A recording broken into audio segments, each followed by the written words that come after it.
तूफानी हवाओं और मूसलाधार बारिश ने देश के पूर्वी तट को एक बार फिर झकझोर डाला।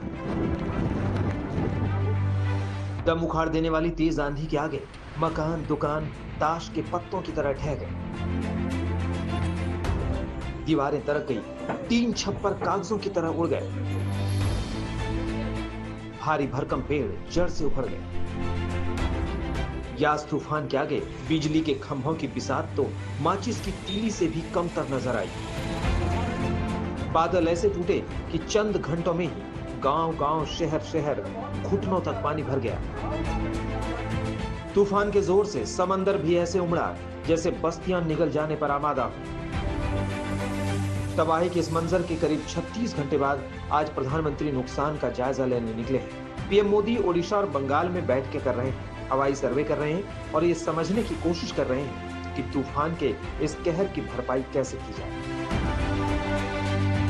दो राज्यों पर कहर बनकर टूटने वाले तूफान ने सबसे ज्यादा तबाही कहां-कहां मचाई है, देखिए।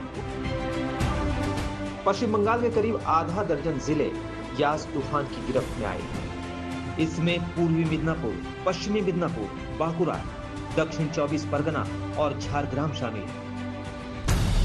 बंगाल में तूफान के कहर का जो मंजर दिखाई दिया था, बिल्कुल वैसा ही उसका असर भी बताया जा रहा है। पीएम के सर्वे से पहले ममता सरकार ने जो फौरी रिपोर्ट तैयार की है, उसके मुताबिक बंगाल के करीब 3 लाख घरों को तूफान से नुकसान पहुंचा है। करीब 1 करोड़ लोग तूफान की वजह से विस्थापित हुए हैं, जबकि 1 लाख हेक्टेयर से भी ज्यादा कृषि भूमि को नुकसान पहुंचा है। ममता सरकार के मुताबिक राज्य में कुल नुकसान 15,000 करोड़ के आसपास है। तूफान यास भले ही पश्चिम बंगाल से कुछ दूर उड़ीसा में लैंडफॉल उसका हुआ था, लेकिन उसका इम्पैक्ट जो है वो पश्चिम बंगाल के ईस्ट मिदनापुर और साउथ 24 परगना के सागर द्वीप, काकद्वीप और बोखाली, फ्रेजरगंज इलाकों में भी देखा गया था। ममता बनर्जी मुख्यमंत्री पश्चिम बंगाल की, उनका दावा है कि 15,000 करोड़ का नुकसान हो चुका है स्टेट को यास के कारण। उधर ओडिशा के सीएम नवीन पटनायक पहले ही अपने राज्य में आई आफत का जायजा ले चुके हैं। पीएम के दौरे से एक दिन पहले ही पटनायक ने हवाई सर्वे के जरिए प्रभावित इलाकों में नुकसान का मोटा हिसाब किताब तैयार कर लिया है। ओडिशा के बालासोर, भद्रक, जगत सिंहपुर, केंद्रपाड़ा, जाजपुर, क्योंझर और मयूरभंज समेत कुल 7 जिलों में तूफान ने कहर ढाया है। राज्य के 128 गांवों में भारी बर्बादी। सभी 128 गांवों में 7 दिनों तक राशन सप्लाई का ऐलान। तूफान में 4 लोगों के मारे जाने की खबर।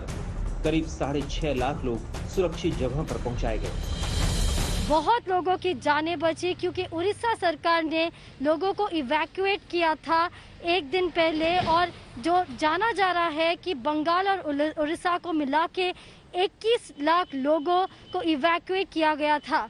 लेकिन फिर भी जो साइक्लोन यास की लैंडफॉल उड़ीसा में हुई, इस वजह से काफी डैमेज हो चुका है उड़ीसा में।